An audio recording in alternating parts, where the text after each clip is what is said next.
Tudo bom? Bom, então a gente vem para a aula 11 de interpretação. Aula 11 não, na verdade é semana 11, né? Afinal de contas são duas aulas por semana. E aí a gente vai tocar num assunto que já apareceu para gente, né? Já apareceu aí algumas aulas atrás. A gente vai relembrar e vai tocar para a gente. A gente vai relembrar esse tópico, tudo isso para chegar em um ponto que nos interessa muito, que cai com uma frequência muito, muito grande em qualquer vestibular, que é a questão dos ditados populares, tá certo?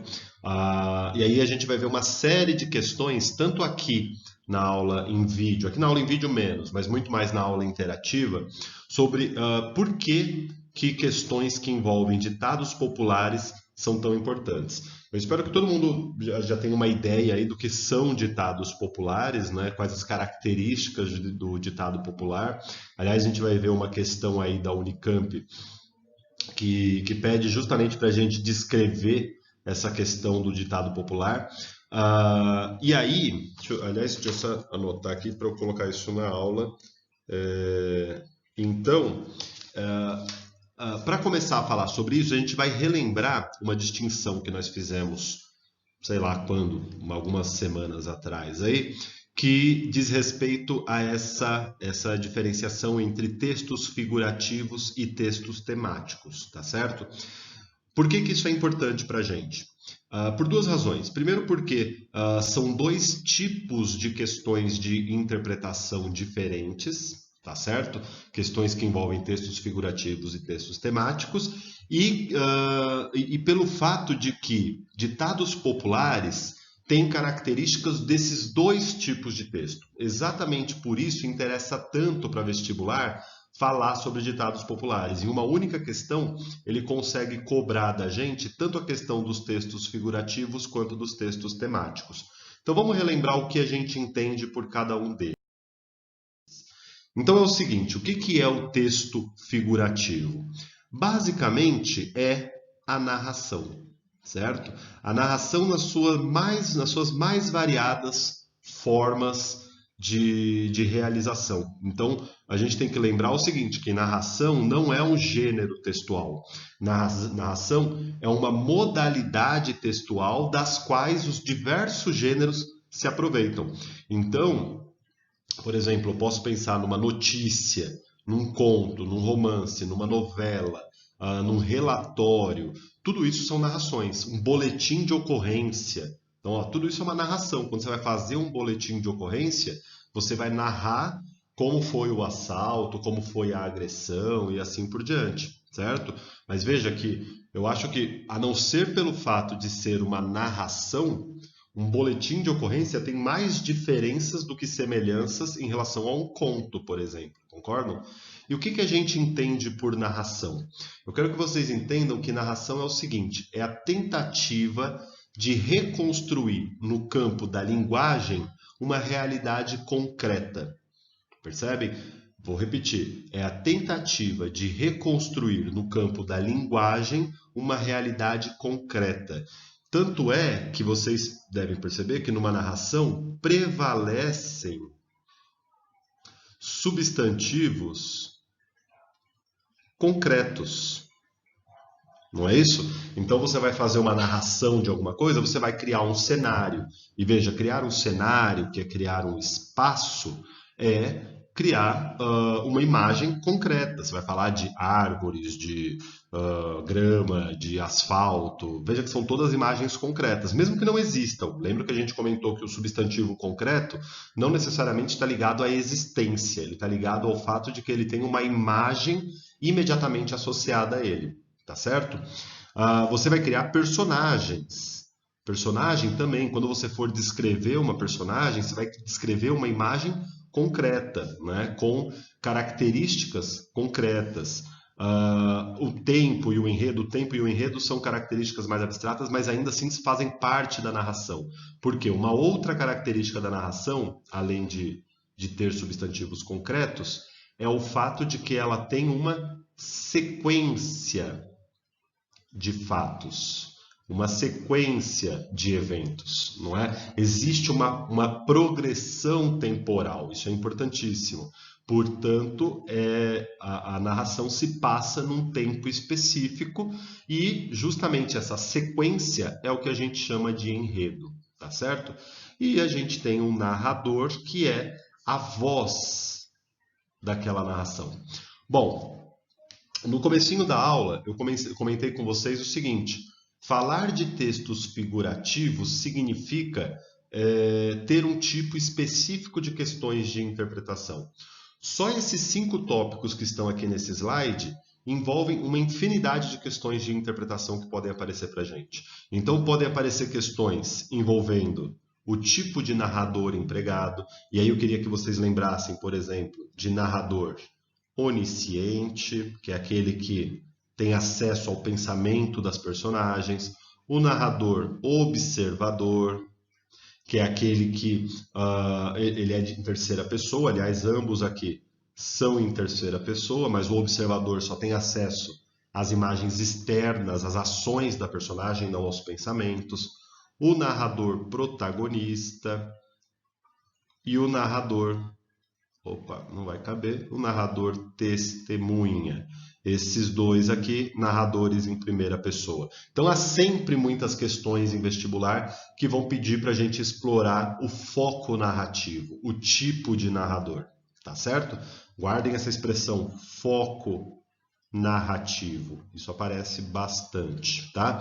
Questões que envolvem personagens, né? Então, mesmo em questões de língua portuguesa, em questões de gramática e de redação e de interpretação de textos, muitas pedem para a gente tirar do texto informações dadas pela personagem, mas é muito mais comum questões que envolvem personagem na prova de literatura, né? Especialmente naquelas questões que envolvem livros de leitura obrigatória, em que a gente tem que falar sobre as ações da personagem, a caracterização da personagem, o comportamento dessa personagem, tá certo? Questões que envolvem o espaço aparecem com uma frequência muito grande também. Existem alguns romances em que o espaço tem uma importância maior do que tem em outros. Vou dar só um exemplo importantíssimo aqui, que é o caso de Vidas Secas. Por que em Vidas Secas o espaço é tão importante? Porque o espaço é o motivador das ações da personagem. Se não fosse por conta daquele cenário, de um cenário de seca, de um cenário de sofrimento e de escassez, as ações das personagens perderiam sentido, né? É diferente, por exemplo, de quando a gente pega um romance como Dom Casmurro, em que o espaço é mais um cenário mesmo, né? Que não tem grandes implicações sobre as ações das personagens, né? Então, Dom Casmurro se passa no Rio de Janeiro, mas como a temática de Dom Casmurro é uma temática universal, no sentido de falar de ciúme, ciúme não é uma coisa localizada ao Rio de Janeiro, então aquilo vira um cenário. Então, a ideia de a gente perceber qual a importância que o cenário, que o espaço tem para o desenrolar da história. Tá certo? Lembrando que estamos falando especificamente de textos narrativos.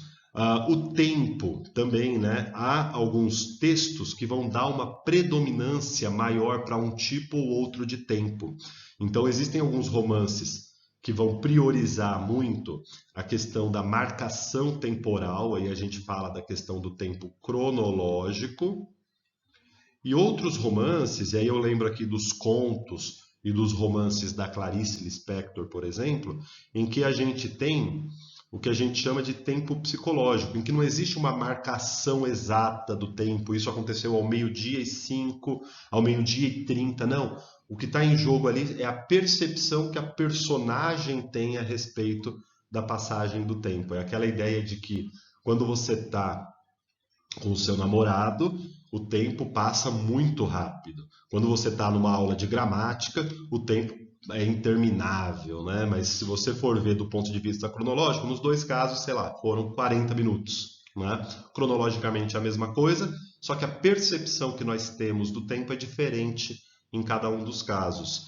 E o enredo, também há algumas questões que envolvem enredo aí em vestibular, principalmente aquelas que pedem para a gente falar sobre enredo linear e enredo alinear. Ou seja, aquela história que é contada segundo ela de fato aconteceu, né? Com os fatos postos de maneira linear, de maneira a narrativa é organizada da mesma maneira que a realidade teria sido organizada, ou a linear, que é aquele narrador que avança no tempo, recua no tempo, faz o que a gente chama me fugiu a palavra, mas volta no tempo, me fugiu a palavra agora, mas ele faz uma retrospectiva e assim por diante, tá certo? Beleza, isso é o que a gente está falando sobre texto figurativo. Então, lembrando, texto figurativo, ele é um texto concreto e que tem uma sequência de fatos. É diferente do texto temático. O texto, deixa eu ver se vai funcionar aqui. O texto temático, e aqui a gente está lembrando muito mais da dissertação, também da dissertação nas suas várias realizações, tá certo? Lembrando que dissertação não é um gênero textual, mas é uma modalidade de texto, tá? Tanto, por exemplo, uma reportagem quanto um artigo científico são dissertações. Porém, eles têm diferenças também, né? Mas são dissertações por quê? Porque ali a gente trabalha muito mais com conceitos abstratos. Então, vocês podem ver que em uma dissertação haverá uma predominância de substantivos abstratos. Então, você vai apresentar as causas de alguma coisa. As causas, causa é abstrato. As consequências, as finalidades de alguma coisa, a função de alguma coisa, percebem? A condição para que alguma coisa aconteça. Então, veja, todos esses conceitos são conceitos abstratos, tá? A própria ideia de definição, às vezes até os próprios temas de textos dissertativos são abstratos. Então vamos falar sobre aborto, é uma abstração, sobre pena de morte, é uma abstração, tá certo? E segundo ponto, a dissertação, ela não tem uma sequência de fatos, né? Ela é um texto que a gente pode dizer que é um texto parado, é um texto sempre no presente, tá certo? Diferentemente dos textos figurativos, no texto temático não vai ter narrador, personagem, enredo, não vai ter nada disso. As perguntas que podem aparecer para a gente em relação a textos temáticos diz respeito a esses três elementos que estão aí nesse slide: tema, tese e argumento, que são três conceitos que já apareceram para a gente aí atrás, né, em algum momento. A gente fez alguns exercícios sobre isso, eu quero focalizar mais sobre isso daqui para frente. Então, o que a gente entendeu? Que o tema é o assunto, né? Então, o tema do texto é a proposta de legalização do aborto. Perfeito. A minha tese é o posicionamento que eu vou ter a respeito desse tema. Então, a respeito da legalização do aborto, sou contrário ou sou favorável. E os argumentos são os fatos usados para justificar a tese, né? Então, sou favorável? Tá, porque tem isso, por causa disso, porque tem esse fato, essa estatística e assim por diante. Ou sou contrário? Porque tem isso, porque tem isso, porque tem isso. Cada um desses porquês é um argumento, tá certo? Há muitas questões de vestibular que vão nesse sentido, né? Para perguntar para a gente, olha, qual é a tese que ele quer defender nesse texto? Ou qual é o tema desse texto? Ou às vezes a questão pode ser um pouquinho mais escondida, né? Às vezes a questão pode perguntar para a gente assim: qual título poderia ser dado a esse texto?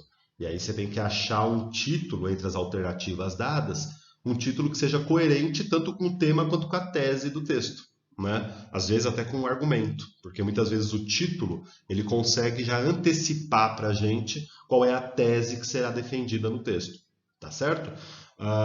Muitas questões que pedem para a gente qual é o tipo de argumento que o autor usou para defender uma determinada tese, tá claro? Então, nada de muito novo em relação a isso que a gente falou. o que eu quero mostrar? Eu quero mostrar em um texto específico como que isso funciona, e depois a gente vê alguns exercícios que vão nesse sentido, tá? Bom, então, se vocês se lembram bem, a gente falou bastante lá no comecinho sobre os textos figurativos. E a gente não falou muito sobre os textos temáticos, justamente porque esse vai ser o nosso problema agora, né? Então eu trouxe um exemplo aqui de um texto temático, que é uma dissertação, né, que é um editorial da Folha de São Paulo. É um editorial muito interessante. A estrutura dele é muito parecida com a maneira como vocês vão fazer isso no vestibular, tá certo? Vocês vão ver que vocês vão construir aqui nesse texto, que o autor do texto aqui construiu muito claramente o tema, a tese e os argumentos, tá certo? Mas para que a gente não fique a aula de vídeo inteira em cima desse texto aqui, o que eu vou fazer? Eu vou ler primeiro, eu vou fazer os breves comentários aqui sobre ele. Na aula interativa, a gente volta para esse texto e a gente vai ver juntos onde que estão cada uma dessas, onde que está cada uma dessas partes que eu comentei aqui, tá certo? O tema, a tese e os argumentos. Então, olha bem, esse daqui era um editorial da Folha de São Paulo sobre um plebiscito que ocorreu no estado do Pará, salvo engano, em 2012, 2013, que perguntava sobre uma proposta de divisão do Estado, em 3 partes. Por quê? Porque é um Estado muito grande, que tem uma administração muito difícil, tem índices de violência, tanto urbana quanto rural, bastante altos. Então, a ideia de dividir o Estado para tornar a administração dele mais fácil, né? Então, vou ler primeiro. Vou só fazer umas provocaçõezinhas aqui e na aula interativa a gente volta a esse texto. Parte da aula interativa vai ser para a gente enxergar essas partes de tema, tese e argumentos que são importantes para a gente, que são importantes não só em questões de língua portuguesa, em questões de gramática, interpretação de textos, mas também como um modelo daquilo que você vai fazer na prova de redação, tá? Então, olha bem o que diz o texto. Depois da Câmara dos Deputados, foi a vez de o Senado Federal dar sua aprovação à controversa iniciativa de realizar um plebiscito sobre a divisão do Pará não apenas em 2, mas em 3 estados. Agora, com a decisão, a vontade da população paraense deve ser consultada em até 6 meses. Não há, até o momento, pesquisas confiáveis sobre qual será o desejo de seus cerca de 7,5 milhões de habitantes. Logo, é impossível prever o resultado. Suspeita-se que possa ser favorável à separação. A eventual partição do Pará com a criação dos estados de Carajás e de Tapajós é condenável sob todos os aspectos. Não resolve as dificuldades atuais e ainda faz brotar novos problemas em nível tanto local quanto nacional.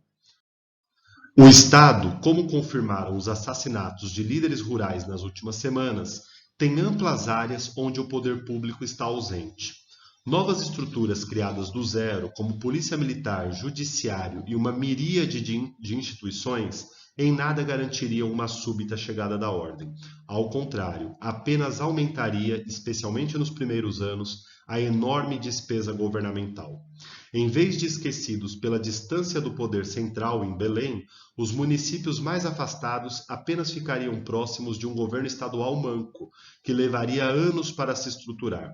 Melhor seria aproveitar o debate suscitado pelo plebiscito para cobrar uma distribuição mais homogênea dos investimentos e recursos do governo paraense. Sob a ótica da federação, a iniciativa não é menos deletéria. Estudo do IPEA, Instituto de Pesquisa Econômica Aplicada, calcula que a manutenção das novas estruturas custaria R$1 bilhão ao ano para cada um dos entes surgidos, já descontados repasses do atual orçamento do Pará. O dinheiro seria bancado pela União. Há ainda o desequilíbrio no Congresso Nacional. O norte do país ganharia mais deputados e senadores com a criação dos novos estados, diluindo assim o peso de outras regiões no delicado Pacto Federativo Brasileiro. O resultado de um plebiscito representa, desnecessário dizer, a vontade da população. Deve, portanto, ser respeitado. Espera-se que o povo do Pará rejeite essa divisão que só trará desdobramentos danosos para seu estado e para o restante do país. Beleza, o que eu quero que vocês façam com esse texto? Isso a gente vai fazer juntos na aula interativa, mas é interessante que vocês tenham refletido um pouco aí sobre ele antes da aula, tá? Eu sei que, inclusive, a aula vai durar aqui uns 45 minutos, 50 minutos no máximo. Então, nesses 10 minutinhos aí que você vai ter, se você estiver assistindo a aula antes da aula interativa, né? Nesses 10 minutinhos, tenta dar uma lida novamente no texto e encontrar o que a gente chamou, as partes que correspondem àquilo que a gente chamou de tese, de argumento e de tema. Tá certo? Ver qual que é a função que cada um dos parágrafos tem. Até porque, muitas vezes, é esse o papel que o corretor de redação tem quando ele pega o nosso texto. Ele está vendo cada um dos parágrafos. Lembre-se que a unidade de interpretação do texto é o parágrafo. Então, ele vai enxergar, esse parágrafo aqui tem essa função. Esse outro tem essa função e assim por diante, tá? Então esse é um exercício para vocês fazerem aí. Eu vou tentar terminar a aula aqui uns 15 minutos antes de 1 hora, para vocês, nesses 15 minutos, lógico, para quem estiver assistindo essa aula antes da aula interativa, para que vocês consigam dar mais uma lida no texto, porque a gente vai voltar a ele, e esse é um texto muito bom para enxergar essas coisas todas, tá certo? Como eu estava dizendo, então a gente falou de texto temático e de texto figurativo. Tá? O texto que a gente acabou de ler é um texto temático, mas é muito importante que a gente veja como as questões de vestibular permitem que a gente envolva essas duas coisas. Tá certo? Então aqui tem uma questão da FUVEST 2016, tem uma figura que é um cartoon, né? E ele diz assim: as crianças não passam de substitutos patéticos para as pessoas que não podem ter bichos. Beleza. No contexto do cartoon, a presença de numerosos animais de estimação permite que o juízo emitido pela personagem seja considerado. Olha que interessante. O cartoon é um texto figurativo. Só que quando a gente interpreta, e a interpretação que ele está levando aqui é uma interpretação no nível abstrato, né? É uma interpretação no nível temático. Então ele quer que a gente diga, do ponto de vista dissertativo, que tipo de opinião existe numa frase como essa, certo? Numa figura em que há vários animais, né? Eu sei que está meio ruim aí, mas há vários animais na própria foto. Então, é um julgamento incoerente, parcial, anacrônico, hipotético, enigmático.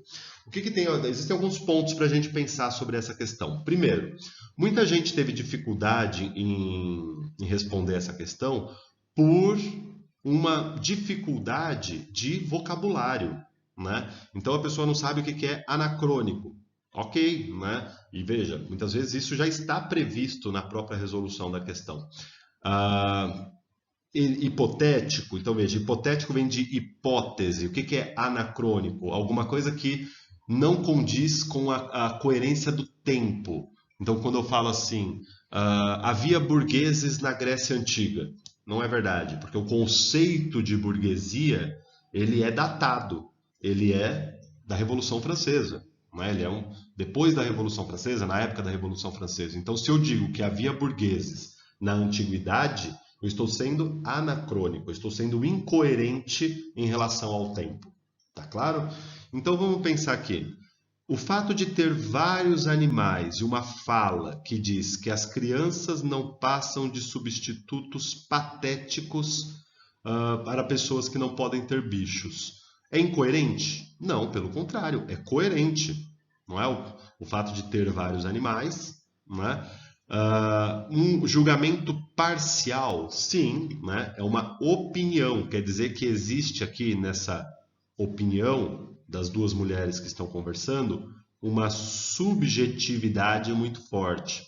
Anacrônico, uma questão temporal? Não. Hipotético, é uma hipótese? Não. Enigmático? Também não. Né? Então a ideia aqui é que existe uma parcialidade, ou seja, elas estão olhando somente o próprio lado, tá certo? Elas não estão considerando que existem outras realidades de pessoas que preferem ter filhos, né? Que, na minha opinião, são pessoas que não batem muito bem da cabeça, tô zoando, né? Tranquilo? Sim. Percebam que é exatamente isso que o exercício está pedindo. É uma transformação de texto figurativo em texto temático, que é o que a gente faz quando a gente interpreta textos figurativos, né? Vou dar um exemplo. Vamos supor que a gente vai fazer uma interpretação de Dom Casmurro. Existem dois níveis de interpretação. Eu posso interpretar simplesmente as ações da personagem, o cenário e assim por diante, né? Simplesmente mostrar, olha, existe uma incoerência na maneira como ela age. A Capitu é descrita como alguém dissimulado, só que em determinado momento ela é muito clara. Então eu posso falar que... Beleza, eu ainda estou na interpretação no nível figurativo. Tá certo? Eu ainda estou vendo as próprias ações das personagens. Agora, quando eu falo, olha, essa ação do Bentinho demonstra um machismo. Essa ação da Capitu demonstra uma independência. Perceba que aí eu já estou indo para um outro nível de interpretação, que é o nível dissertativo, que é o nível temático, né? Eu estou vendo do ponto de vista da abstração, do que está por trás, do que está escondido naquelas ações, o que existe ali, tá certo? Que é esse tipo de interpretação que veio para cá. Vamos ver essa outra questão.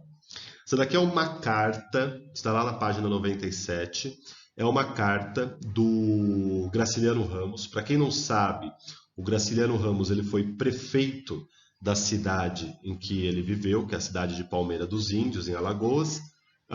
E aqui é uma carta que ele está escrevendo para o governador de Alagoas, salvo engano, né? E ele diz assim: Excelentíssimo senhor governador, para o governador, Excelentíssimo senhor governador, trago a Vossa Excelência um resumo dos trabalhos realizados pela Prefeitura de Palmeira dos Índios em 1928.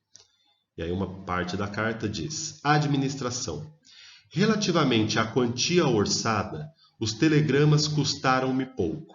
De ordinário, vai para eles dinheiro considerável. Não há vereda aberta pelos matutos que Prefeitura do interior não ponha no arame, proclamando que a coisa foi feita por ela. Comunicam-se as datas históricas ao governo do Estado, que não precisa disso. Todos os acontecimentos políticos são badalados. Por que se derrubou a Bastilha? Um telegrama. Por que se deitou uma pedra na rua? Um telegrama. Por que o deputado F esticou a canela? Um telegrama. O que ele está dizendo aqui? Ele está dizendo que na administração dele, como prefeito, ele gastou pouco com telegramas. E ele faz uma crítica, né? Perceba que isso daqui é uma carta oficial, é uma carta de um prefeito a um governador. Ele faz uma crítica, ele diz, normalmente se gasta muito dinheiro com telegramas, né? Ele fala, abriu-se um caminho, uma ruazinha, a prefeitura já já anuncia isso. Né? Comunicam-se as datas históricas ao governo do estado, que não precisa saber das datas históricas, ou seja, se gasta muito dinheiro com comunicações inúteis, né? E aí ele até é irônico, então ele fala assim, só porque se derrubou a Bastilha, um telegrama. Veja a ironia, né? A derrubada da Bastilha é um fato importante, só que aqui ele usa no sentido irônico para dizer que fatos não importantes são recorrentemente comunicados. Por que se deitou pedra na rua? Um telegrama, e assim por diante, tá? Então olha essa questão. Vou passar uma boca. O relatório traz a assinatura de Graciliano Ramos, na época prefeito de Palmeira dos Índios, e é destinado ao governo do estado de Alagoas. De natureza oficial, o texto chama a atenção por contrariar a norma prevista para esse gênero, pois o autor... Então, olha bem, o que a gente espera de uma carta oficial, de um relatório de uma autoridade para outra autoridade? A gente espera um nível de formalidade elevado, a gente espera um nível de respeito ao gênero carta oficial, que é geralmente uma dissertação, né, bastante elevado. Mas o que ele faz aqui? Ele emprega sinais de pontuação em excesso? Não é esse o problema. Ele recorre a termos e expressões em desuso no português? Também não é esse o problema. Isso seria o problema, mas lá na carta dele a gente não vê isso. Apresenta-se na primeira pessoa do singular para conotar intimidade com o destinatário? Ele não faz isso. Ele fala, a prefeitura gastou pouco, ele não fala eu gastei pouco, né?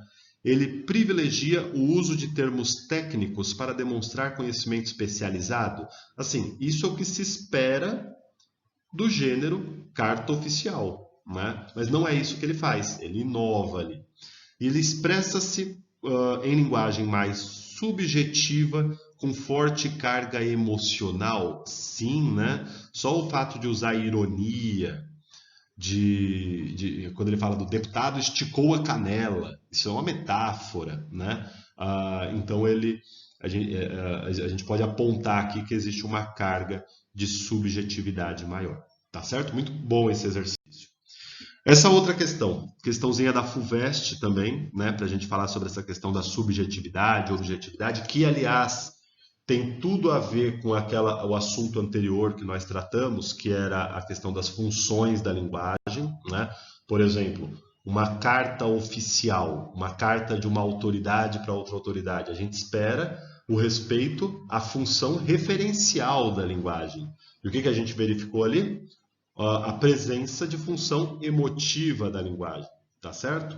Bom, tem essa figura, perceba que a gente tem aqui as pessoas bastante sérias, né, no momento de trabalho, essa figura central aqui, né, com um coração cortado ao meio. Beleza.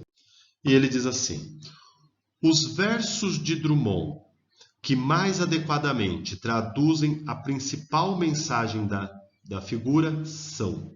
Então vamos ver. Stop, a vida parou, ou foi o automóvel? Perfeito. O que o Drummond está falando aqui? Sobre a questão da tecnologia, do automóvel, do meio urbano, tal, né? Bom, as casas espiam os homens que correm atrás das mulheres. A tarde talvez fosse azul, não houvesse tantos desejos. Vamos ver a letra C. Um silvo breve. Um silvo é um apito, breve. Atenção, siga.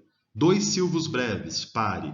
Um silvo breve à noite, acenda a lanterna. Um silvo longo, diminua a marcha. Um silvo longo e breve, motoristas a postos. A este sinal, todos os motoristas tomam lugar nos seus veículos para movimentá-los imediatamente. Ou seja, ele mostra aqui uma vida robótica, né? Comandada e tal.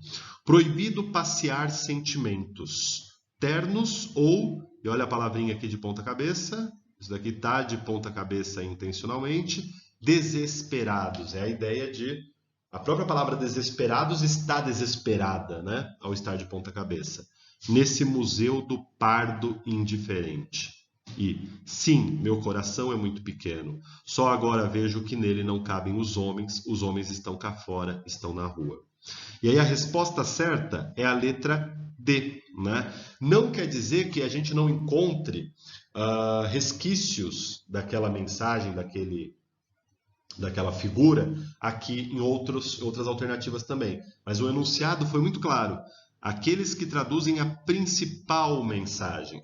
Proibido passear sentimentos. Lembram-se então da figura do coração cortado, ou seja, proibido demonstração de sentimentos.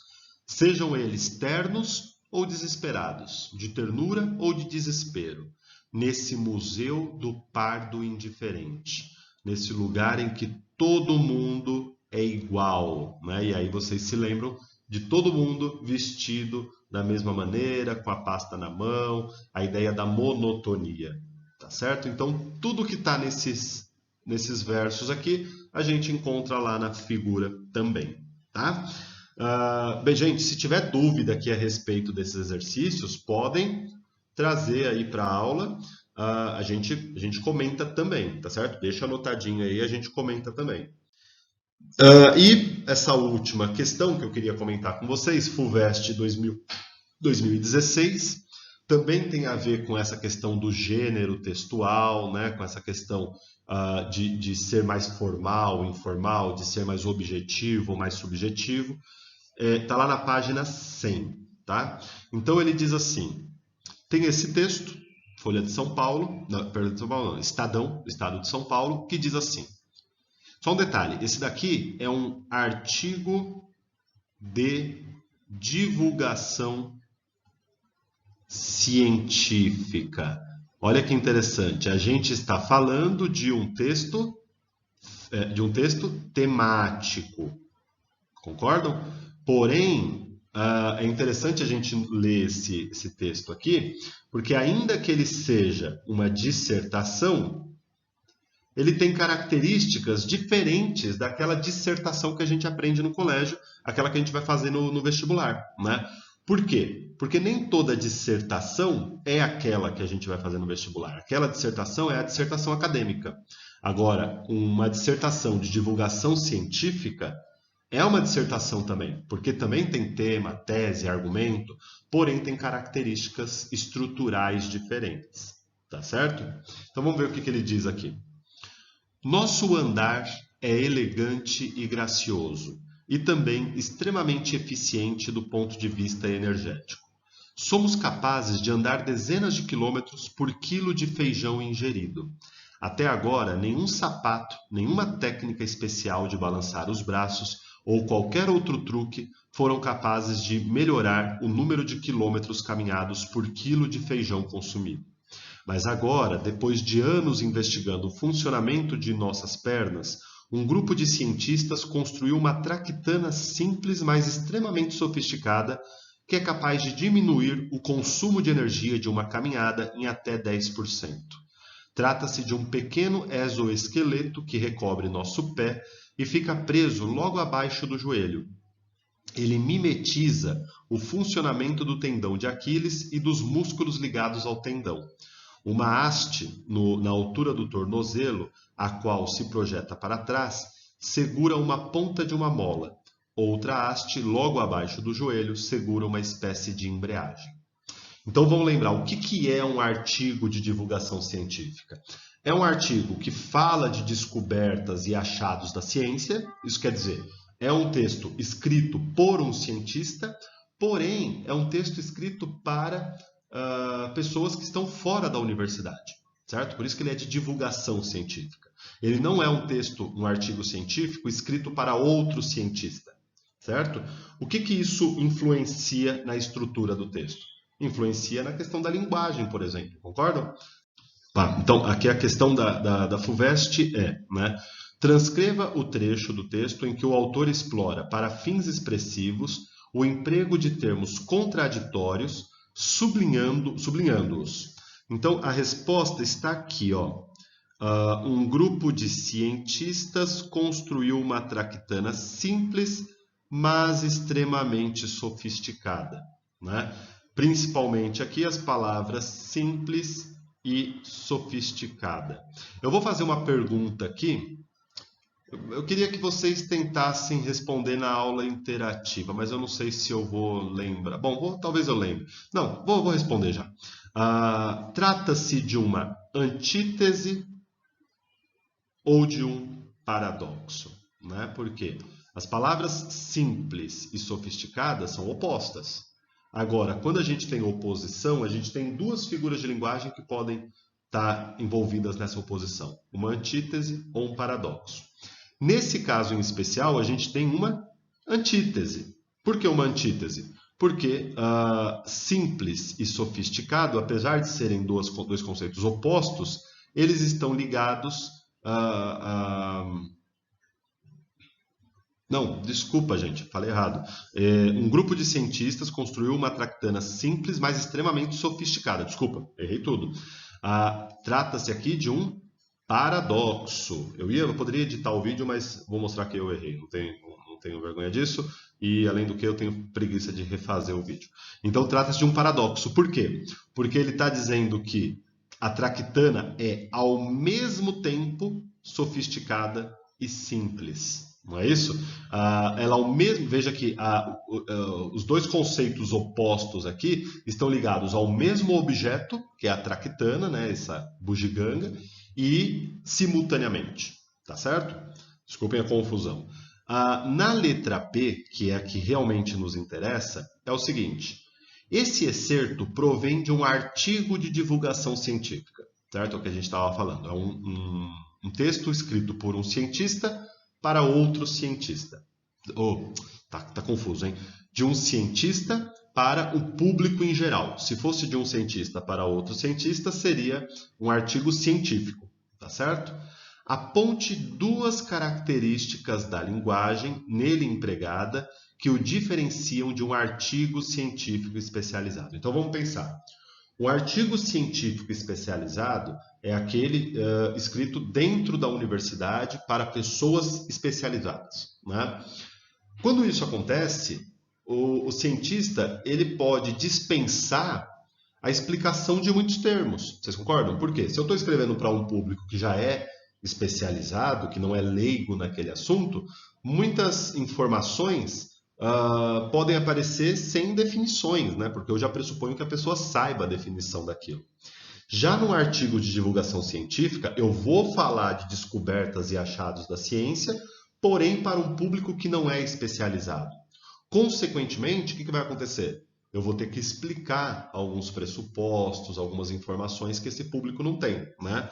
Então, por exemplo, eu posso falar do uso da primeira pessoa. Então, uma característica que a gente não encontra no artigo científico especializado, o uso da primeira pessoa. Ou, por exemplo, o uso de adjetivos que são muito subjetivos, né? Como ele diz, nosso andar é elegante e gracioso. Uma subjetividade que, por exemplo, num artigo científico especializado não seria tolerada, não seria bem-vinda, né? Ou, por exemplo, o uso de metáforas, concordam? Quando ele fala aqui, por exemplo, foram capazes, né? Quando ele fala o número de quilômetros caminhados por quilo de feijão consumido, né? Ele usa aqui uma figura de linguagem muito interessante, que é a metonímia. Por que a metonímia? Porque o que serve de energia para a gente são os alimentos. Mas ao invés de falar dos alimentos como um todo, ele foi pegar um em específico, que é o feijão, né? Isso é um recurso que não seria muito bem visto, não seria nem um pouco bem visto, num artigo científico especializado, né? Que mais? Primeira pessoa. Eu acho que essas são as mais relevantes para a gente. Tá claro até aqui? Sim? Então é o seguinte, se vocês tiverem dúvidas aí em relação a qualquer um desses exercícios, me falem na aula interativa, pode ser lá no chat, no comecinho da aula, a gente traz o exercício de novo. Na aula interativa, eu quero falar do texto que a gente leu agora na aula em vídeo e falar sobre a questão dos ditados populares também, tá certo? Que é um complemento dessa aula aqui, tá bom? Gente, um beijo. Até a aula interativa, quarta-feira para a MED 2, sexta-feira para a MED 1 e para o extensivo. Até mais, gente.